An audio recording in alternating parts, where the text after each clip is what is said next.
Picture this. You're watching a massive sporting event. Let's say it's the World Cup final. Okay, setting the scene. Right. And we are deep into extra time. The tension is just suffocating. And then it happens. And the big moment. Exactly. A midfielder threads this impossible pass. The striker doesn't even break stride, and bam, the ball hits the top corner of the net. Oh, and the crowd goes wild. Yeah, 80,000 people just absolutely erupting. And when you're sitting there, watching it on your couch, it feels like pure, spontaneous magic. It really does. I mean, it feels like the sudden explosion of singular genius, almost like someone captured a lightning strike in high definition. Right. And honestly, we love that narrative. We are hardwired to love the story of the lone hero making the impossible happen in a split second. We really are. But then you look a little closer, and you start to realize, wait, that slide, that goal, that explosive celebration, it's an illusion. Well, or at the very least, a wildly incomplete picture of reality. Yeah, exactly. Because what you and I don't see on the broadcast are the thousands of invisible hours, the incredibly intricate underlying systems that essentially engineered that exact split second. Right, the invisible machinery of winning. It's so incredibly easy to ignore because, frankly, it's not flashy. It doesn't make for good TV. Exactly. It doesn't make for good television at all. But that invisible machinery is literally the only thing that makes the flashy moment possible in the first place. And that is exactly what we're getting into today. Welcome to the Deep Dive. Today, we are exploring why winning, whether you're trying to build a business, lead a team, or just, organize your own chaotic life, is almost never about a single moment of brilliance. It's about the systems. Yes, the invisible systems running quietly behind the scenes. We got a fantastic stack of research today, anchored by a deep analysis piece from Stella Pop. It's titled, Winning Isn't a Moment, It is a System. It's a remarkably layered piece of writing, too. The core of it uses the intense pressure cooker environment of the World Cup as a working metaphor. Which is a great metaphor. It really is. And it uses that to fundamentally dismantle what real leadership actually looks like when the stakes are at their absolute highest. So our mission for this deep dive is to decode that machinery. We're going to use this World Cup framework to help you, the listener, figure out how to build a highly resilient system in your own professional life. Because let's be honest with ourselves, right? Everybody wants the trophy. Oh, of course. But very few people actually want to look at the unglamorous, dirty mechanics of how a championship team actually gets built. Okay, let's unpack this. The entire premise starts by going right after this idea of the highlight reel. Yes. Because we have to dismantle what people think winning looks like before we can understand what it actually takes. Well, let's start with a blunt truth. Highlights are liars. Wow. Okay. Flyers. Yeah. I mean, when you think about what a highlight actually is, it's a piece of compressed media designed to show you only the result. It intentionally strips away context. When you watch that viral clip of a World Cup goal, you are specifically not seeing the brutal, monotonous repetition of practice. The 2-a-day workouts in the rain. Exactly. You aren't seeing the frantic tactical changes made on a whiteboard at 2 a.m. You definitely aren't seeing the highly uncomfortable, ego-bruising conversations happening in the locker room after a miserable loss. Right. Highlights erase the discipline and the sacrifices. They do. You just get the glory. It's like admiring the penthouse view of a new skyscraper, right? And completely ignoring the thousands of tons of steel rebar and concrete foundation buried deep underground. That keep it from falling over. Exactly. The stuff that keeps the building from collapsing in the wind. Everyone wants to stand in the penthouse, but the view literally does not exist without the rebar and the dirt. What's fascinating here is that that's the perfect visualization. The fundamental argument from the Stella Pop piece is that true leadership doesn't live in the penthouse celebration. It lives in the dirt. It lives in the dirt. It lives in designing and pouring that concrete foundation. Right. And the World Cup environment is the ultimate leadership test because it strips everything down to bare, unforgiving essentials. Which are what, exactly? Well, think about the constraints. You have incredibly limited time together as a squad. You are operating under enormous physical and mental pressure. Yeah. You are managing massive competing egos of global superstars. And you have the expectations of an entire nation weighing on every single decision. That sounds exhausting. It is. And in that environment, there is absolutely zero room for vague strategy.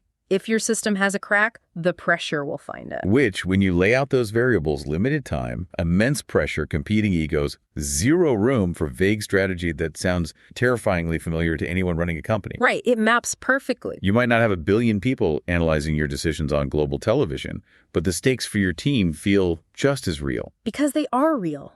In the business world, your clients are watching your every move. Your employees are watching how you react under stress. Your competitors are looking for weaknesses. And most ruthlessly of all, cash flow is watching. Oh, yeah. Cash flow never blinks. No, it doesn't. The market does not care one bit about your good intentions or how hard you tried. It only cares about your execution. Yeah. So somewhere deep inside the operations of a business, a leader has to figure out how to take all this fragmented individual effort and somehow forge it into collective, repeatable performance. So if the highlight reel is a lie, and success is actually about the underlying dirt and rebar, that completely upends how we normally hire people, doesn't it? Oh, absolutely. Because usually when a company wants to win, they just look for the brightest stars. They think, well, I just need the smartest, most talented people in the room. Give me a team of absolute all-stars. Exactly. Give me the all-stars and we'll dominate. But here's the trap. A great team isn't actually the one with the most famous players. In fact, throwing a bunch of high-performing individuals into a room without a system is a recipe for absolute disaster. Really, just pure disaster. Pure disaster. The most effective teams, whether in sports or business, are the ones that fundamentally know their shape. Their shape. Let's dig into the mechanics of that. On a soccer pitch, shape means spatial awareness, right? Right. Knowing where your teammates are, knowing how the formation shifts when you lose the ball. What does that actually look like inside a corporate office? Well, in a business context, shape is operational awareness and structural alignment. Okay. Think about companies you've seen or maybe organizations you've worked for. They often boast incredible individual talent. You have really smart people. They have very strong opinions, and they genuinely want the company to succeed. Sure. But there is absolutely no shared rhythm. Oh, I've seen this exact movie. It's the classic scenario where the sales team is out there vigorously pitching a revolutionary new feature to close a massive deal. Yes. While operations is in the back room sweating bullets because they know the supply chain can only deliver the old product. Exactly. Meanwhile, marketing is out there running a completely different campaign that doesn't match either of them. Right. Everyone is working 60 hours a week, sweating, trying to win, but the work doesn't connect. It's just friction. It's pure friction. And the distinction we need to make here is critical. When marketing, sales, and operations are colliding like that, it is not a talent problem. It's not. No. You don't fix that by firing your sales director and hiring a smarter one. It is fundamentally a leadership problem. Winning organizations create absolute clarity before they demand high performance. They define the boundaries of the field, they clearly define the roles, and they set a non-negotiable standard. Okay. In a well-designed system, a player has to know where to be before the ball even arrives. They can only anticipate the play if they implicitly trust and understand the overarching system. Wait, hold on. Let me push back on that for a second. Sure. Because if I'm a CEO or a department head and I'm supposed to step back and let the system run, if I stop touching every decision, if I'm not CC'd on every email or sitting in on every client interaction, doesn't that just invite total chaos? I get that. I mean, I feel like if you let go of the reins, the horses are just going to run right off the cliff. It's a completely natural fear. And it's the exact psychological trap that turns well-meaning managers into overbearing micromanagers. Right. You think your involvement is the only thing preventing disaster, but the underlying mechanics of scale operate on a counterintuitive truth. Control does not scale. Clarity scales. Control does not scale. Clarity scales. Okay, explain how that actually works in practice. Think of it this way. If you try to control everything, your organization can only grow as large as your personal cognitive bandwidth. Which isn't very large for any one human. Exactly. The moment you get tired or sick or distracted, the whole company bottlenecks. That's loose management just hoping people do what you would do. Right. Mature leadership is completely different. Mature leadership is painstakingly building a framework of decision-making and then trusting it. Building the framework. Yes. The best coaches in the world don't run onto the field in the middle of a championship match to kick the ball themselves. Instead, they build principles, not just plays. The distinction between a principle and a play. Why does that matter so much structurally? Because a play is a rigid step-by-step script. A play assumes that your competitor is going to do exactly what you predicted. And they never do. Right. What happens when the opponent adjusts? What happens when the market shifts overnight? A play breaks. Yeah, the script is useless. Exactly. A principle, however, distributes processing power out to the field. Give me an example of that. Okay, a play is telling a customer service rep, if a customer complains about a late shipment, give them a 10% discount. Very rigid. Right. But a principle is saying, our goal is lifelong customer retention. You have a $50 discretionary budget to make any angry customer whole without asking for my permission. Oh, wow, that's a massive difference. With the principle, the employee doesn't have to wait for the CEO to wake up and approve an email. They understand the shape of the organization, they understand the ultimate goal, and they make a high-speed decision under stress. Exactly. That is how you actually scale an operation.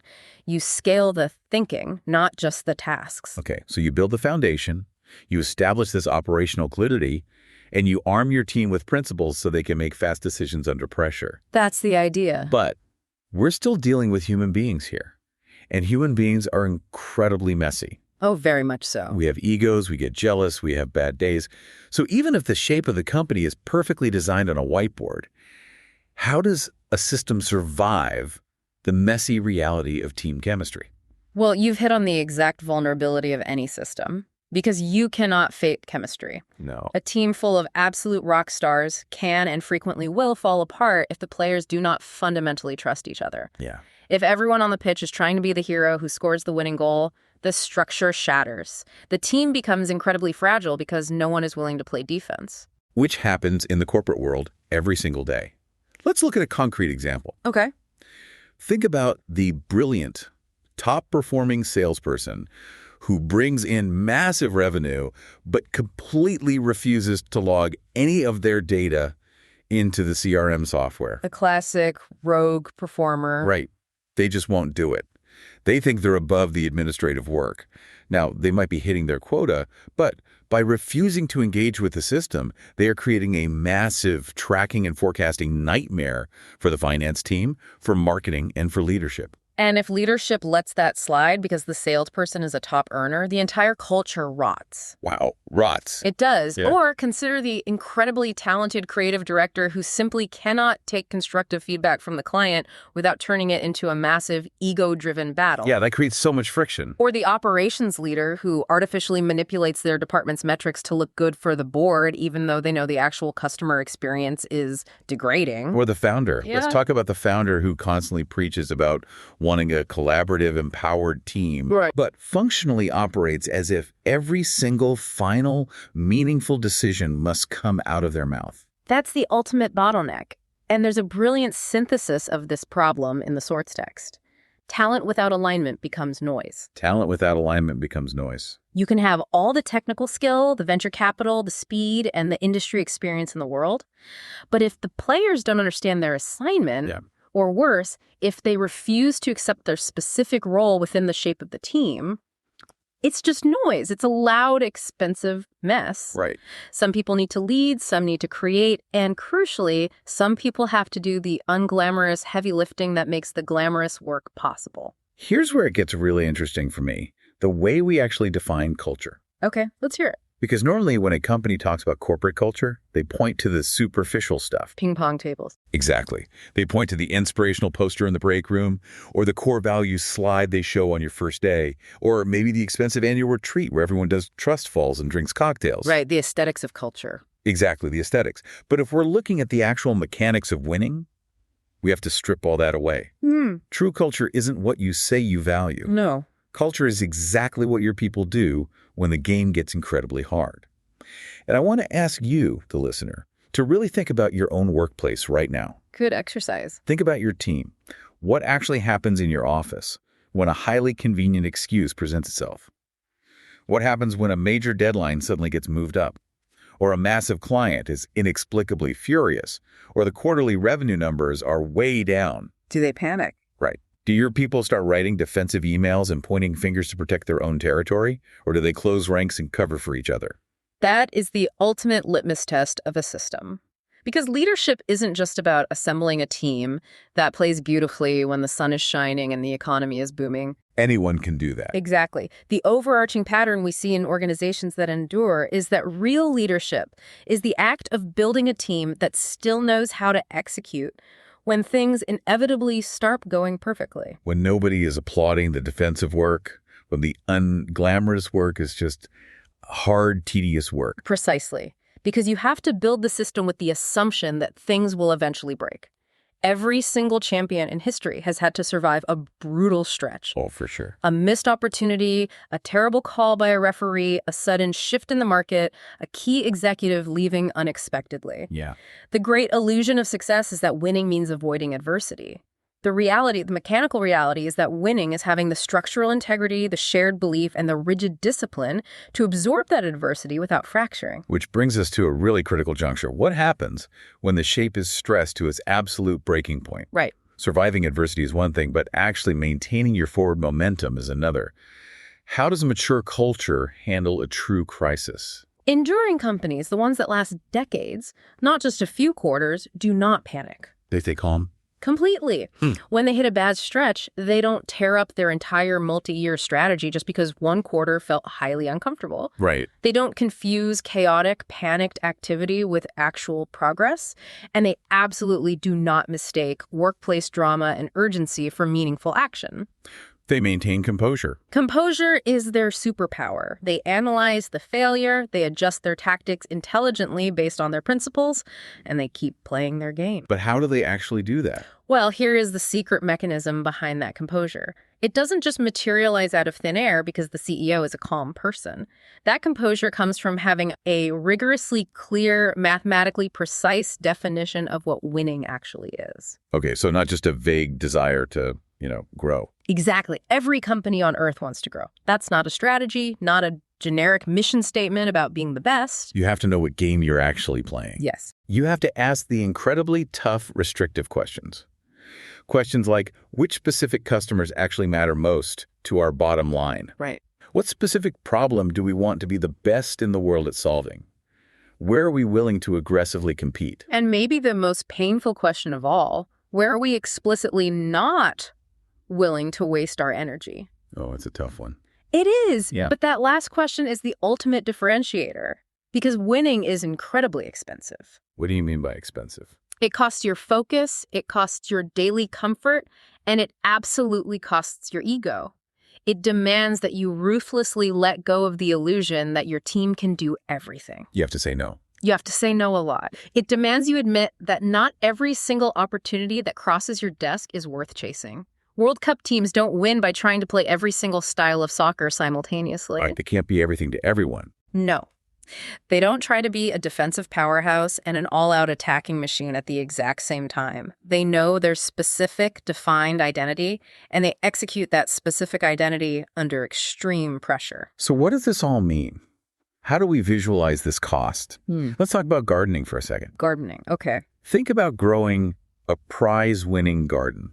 You want these massive, perfect tomatoes or beautiful roses, but you can't grow a prize-winning garden by watering the weeds just because they happen to be there. Oh, I see where you're going with this. Right. I mean, weeds are technically plants. They're growing. They look like activity, but they are stealing water and nutrients from the plants that actually matter. Exactly. You have to ruthlessly decide where you are not going to waste your energy. You have to pull the weeds so your critical priorities actually survive and thrive. That is a phenomenal way to understand the cost of strategy.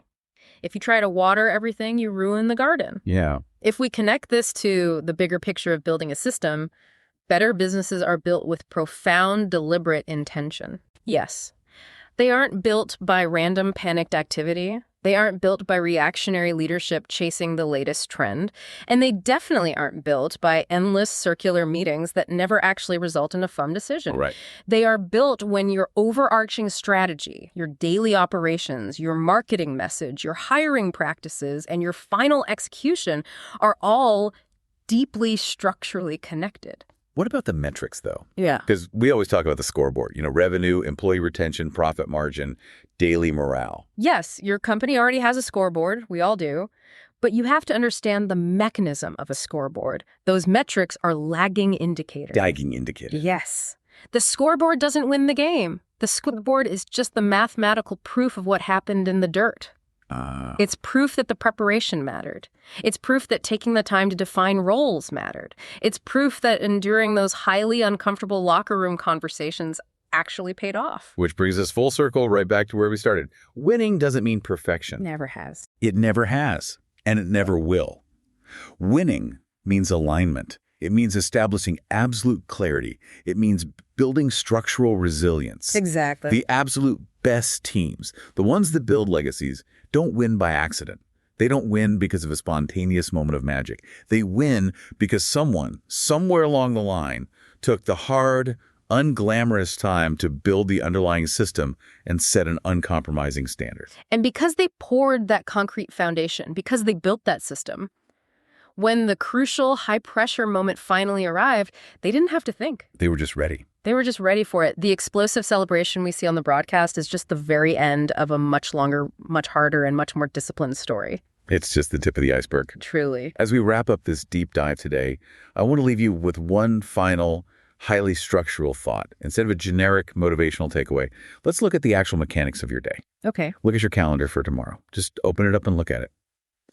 If someone magically wiped away all the meetings that exist merely to stroke someone's ego, Yeah. or to put out completely avoidable fires caused by a lack of clarity, or to micromanage a team that doesn't trust each other, what is actually left on your schedule? That's a scary thought for a lot of people. It is. How many hours are actually left? Because that leftover time, that is the only time you are actually building your system. Wow. If your calendar's full of noise, your system is failing. The standard you hold yourself to when absolutely no one is watching, when the highlight reel isn't rolling, that is the true foundation of your system. Build it in the dirt. Build the system in the quiet, unglamorous moments so when your defining moment comes, you'll be ready to take the shot.